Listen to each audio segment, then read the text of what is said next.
Saya pernah ngajar di sebuah sekolah MI dan itu menyadarkan saya bahwa guru adalah salah satu profesi yang sangat luar biasa. Saya mengajar di MI sebulan itu digaji cuma 350.000. Itu pun digajinya tidak tiap bulan. 3 bulan sekali dan saya harus berangkat mengajar dengan naik kendaraan umum. Gitu. Jadi ketika hujan saya kehujanan, ketika panas saya kepanasan. Anak-anaknya masih, masih, eee, bersih itu dalam arti, mereka itu belum, terjamah oleh, eee, pergaulan-pergaulan bebas. Jadi mereka itu, memang benar-benar itu, masih clear main itu ya. Ternyata setelah saya dipindahkan ke sini, ke tempat ini, bukan ini adalah suatu kekurangan tidak gitu ya, tapi ini menandakan atau mengajarkan buat saya bahwa di setiap daerah memiliki kelemahan dan keunggulan masing-masing. Kalau di sini sebetulnya tantangan yang paling berat buat saya adalah masalah komunikasi. Karena keseharian saya menggunakan bahasa Indonesia, sedangkan di sini masih menggunakan bahasa Sunda yang jujur saya pun belum begitu lancar. Jadi itu masalah yang paling tertantang dan menantang buat saya selama ini. Beberapa kali teknologi yang saya gunakan adalah saya menggunakan PowerPoint. PowerPoint. Jadi saya pernah menggunakan Infocus untuk praktik anak-anak, Iya. yang mana anak sekarang itu kan metode belajarnya kebanyakan kontekstual. Jadi anak tuh butuh hal-hal yang nyata. Betul. Kita tidak bisa mengambang kepada anak bahwa di laut tuh ada ini gitu ya. Tapi dengan media gambar, saya sering sekali Kak, ketika pulang sekolah atau setelah pulang ngajar, saya searching di internet, saya kumpulin gambar-gambar, nanti saya print, saya tunjukkan kepada anak-anak, oh ini loh yang ada di laut, oh ini loh yang namanya ini gitu. Jadi setidaknya mereka tidak membayangkan, tapi mereka bisa, oh ternyata seperti ini.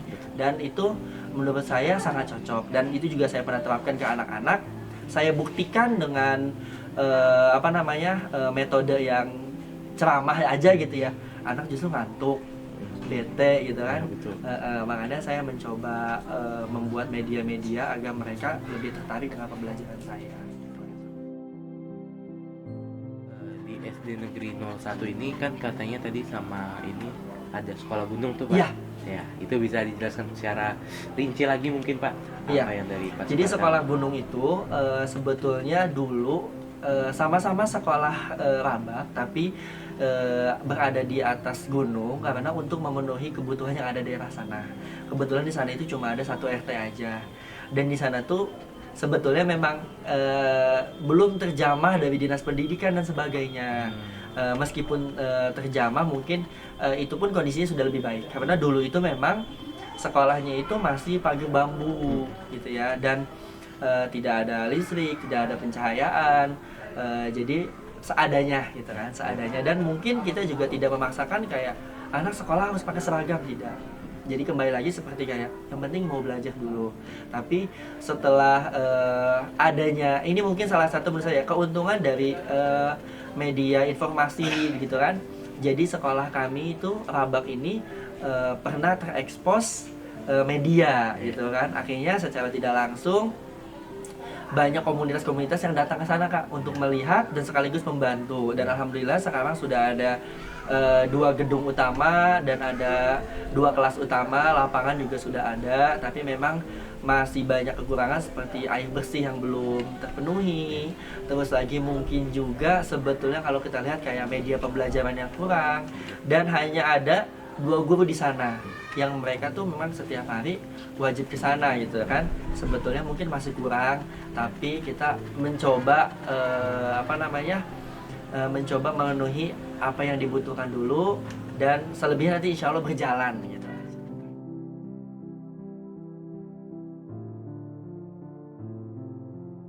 Untuk di sini, anak-anaknya, kalau ini, "Pak, jam sekian, saya tidak bisa, masuk karena, mau, panen," katanya itu ya. Kalau di sini kan, mayoritas anak-anak itu anak petani gitu. Jadi, ikut, ke, sawah itu untuk panen. Itulah yang jadi, kendala, pendidik di sini itu, anak-anaknya suka disuruh oleh orang tuanya bantu-bantu. Iya itu. Terakhir Pak, dari saya harapan Bapak tentunya Iya. untuk pendidikan Indonesia, terutama pendidikan yang di SD Negeri 01 Rabak ini Pak. Iya. Harapan terbesar pertama adalah jangan sampai di dalam hati anak-anak saya itu ada kesenjangan sosial. Itu sih menurut saya harapan saya. Yang mana mungkin mereka berpikir bahwa sekolah-sekolah di daerah lain tuh gedungnya bagus, fasilitasnya dan sarananya juga terpenuhi gitu kan. Jadi saya ingin yang pertama adalah tadi jangan sampai ada kesenjangan sosial ke sosial di antara siswa ataupun gurunya juga yang pertama. Terus yang kedua memang jika memang harus ada fasilitas yang bisa dipenuhi, mungkin saya ingin kita tuh punya perpustakaan yang lebih baik gitu, yang mana nanti bisa dimanfaatkan untuk anak-anak gitu kan. Dan yang jelas juga harapan yang paling saya utamakan adalah saya ingin anak-anak saya meskipun di kampung tapi memiliki prestasi yang bisa dilihat oleh dunia. Ya harapan kami yaitu ingin anak-anak didik di Rabak 1 ini walaupun di daerah terpencil ya, ingin disamaratakan di kota-kota.